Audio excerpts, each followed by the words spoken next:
కోట్లు డబ్బు పెట్టి సినిమా తీస్తారండి. హీరోలు అయితేనో ప్రొడ్యూసర్లు అయితేనో. కానీ సినిమా కొత్తలోకి సినిమా ఏం బాగుంది ఏం బాగోలేదని ఒకడు అంటాడు.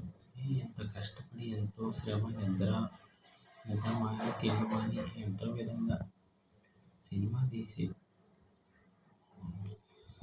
ఎంతో సక్సెస్ అవుద్ది కదా. ఎన్నో నిరాశలు పెట్టుకుని కొన్ని వేల కోట్లు తగిలేసిన సినిమా రిలీజ్ చేస్తే ఒక 10 రోజుల్లో జనాలు ఏమంటారంటే అబ్బాయి ఏం బాగలేదురా సినిమా అంటారు.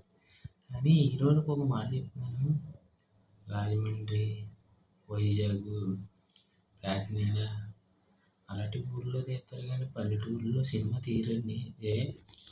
పల్లెటూరులో గీతా గోవింద్ సినిమా తీయలేదా? అలాగే పెద్ద పెద్ద హీరోలు మా పల్లెటూరులో సినిమా తీయనీకి అవ్వదండి. దయచేసి ప్రతి ఒక్క హీరో కూడా పల్లెటూరులో సినిమాలు తీయాలని మనస్ఫూర్తిగా కోరుకుంటున్నామండి. ఎందుకంటే పల్లెటూరులో వాళ్ళు కూడా చాలామంది అనుకుంటారా, అయ్యో చిరంజీవి గారు, పవన్ కళ్యాణ్ గారు, నాగార్జున గారు, రామ్ చరణ్ తేజ్ గారు, మహేష్ బాబు గారు, ప్రభాస్ గారు అలాగే ఎంతోమంది అనుకుంటారండి.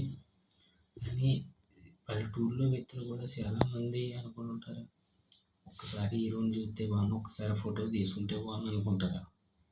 కానీ ఎవరు ఫోటో తీసుకోనివ్వరు. ఏంటి మేము మనుషులమే కదండి. హీరోలకి అందరికీ చెప్తున్నాను, ఒకే ఒక్క ఫోటో కాల్, విలేజ్లో ఉన్నవాడికి ఒకే ఒక్క ఫోటో కాల్, సినిమా తీసేటప్పుడు ఎంత ఉంటాడో ప్లీజ్ సపోర్ట్ చేయండి.